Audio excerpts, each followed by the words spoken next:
Саламатсыңарбы, урматтуу окуучулар? Бүгүнкү биздин өтө турган темабыз төл жана бөтөн сөз деп аталат. Силер менен мен Жунусова Айгүл Шашенбековна. Бүгүнкү сабактын максаты төл жана бөтөн сөз жөнүндө түшүнүктөрдү алуу, аларды ажырата билүү, жазууда тыныш белгилерин туура коюу, сүйлөө кебибизде төл жана бөтөн сөздөрдү колдонууга үйрөнүү. Бүгүнкү сабакты баштаардан мурда биз жаңы сөздөр менен таанышып алалы.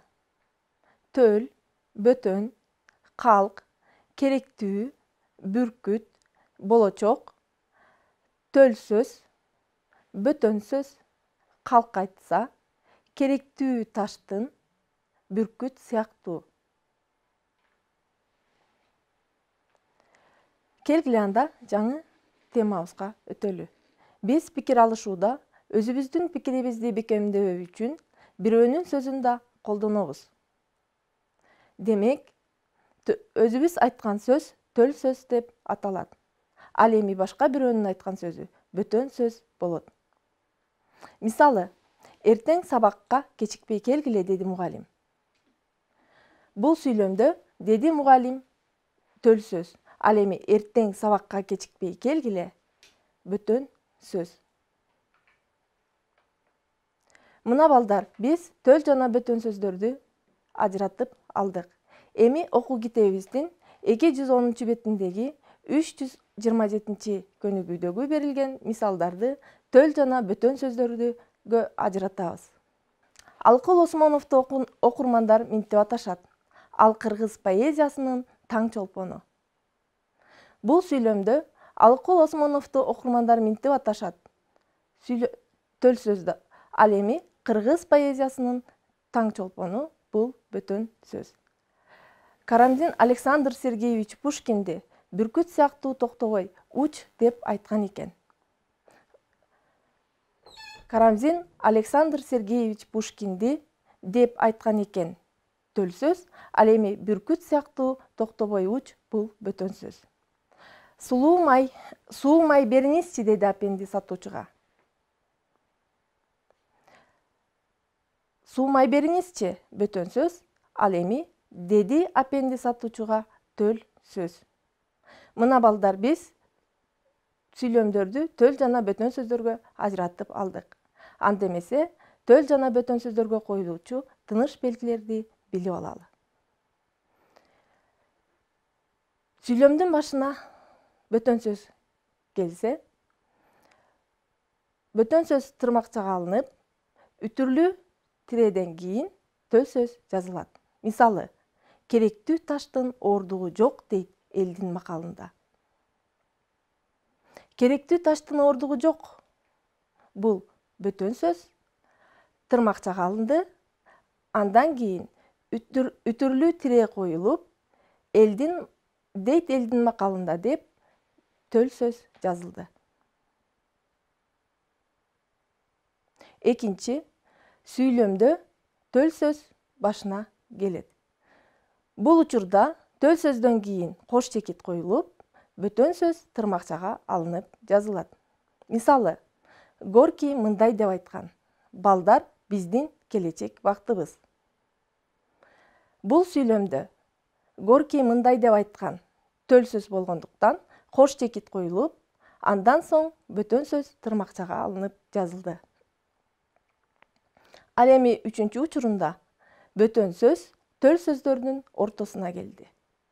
Мисалы, элде калк айтса, калп айтпайт деген макал бар.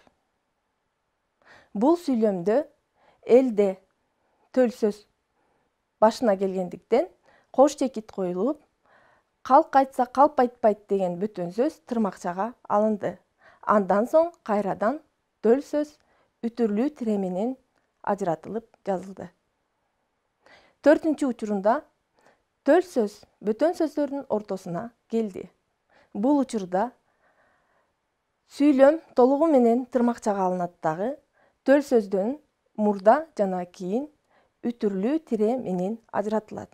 Мисалы, калк айтса, дейт кыргыз эли, калп айтпайт. Бул сүйлөмдө Өзүңөр көрүп тургандай, сүйлөм толугу менен тырмакчага алынды дагы.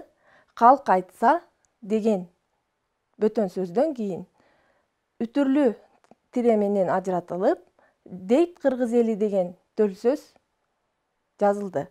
Андан соң кайрадан үтүрлүү тырмакча менен ажыратылып, бөтөн сөз жазылды.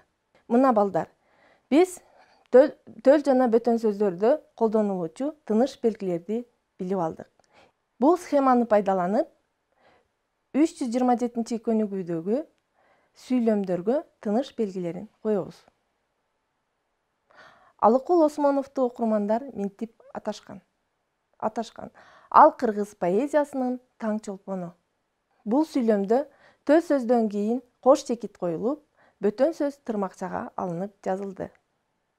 Кийинки сүйлөм Карамзин Александр Сергеевич Пушкинди бүркүт сыяктуу токтобой уч деп айткан экен.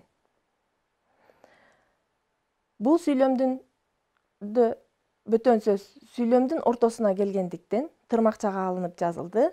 Ал эми сүйлөмдүн башына келген төл сөздөн кийин кош чекит белгиси коюлду.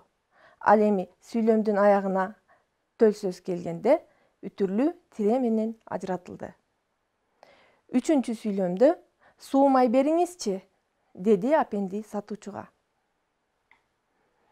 Мында бөтөн сөз сүйлөмдүн башына келгендиктен тырмакчага алынып, апендинин сөзү үтүрлүү тире менен ажыратылып жазылды. Мына балдар, бүгүнкү сабакта биз төл жана бөтөн сөз жөнүндө түшүнүктөрдү алдык жана аларга коюлуучу тыныш белгилери үйрөндүк. Үйдөн кыргыз тил окуу китебинин 210 бетиндеги 327 жана 328 көнүгүүлөрдү иштеп келебиз. Көңүл бурганыңыздар үчүн чоң рахмат. Саламатта болгула.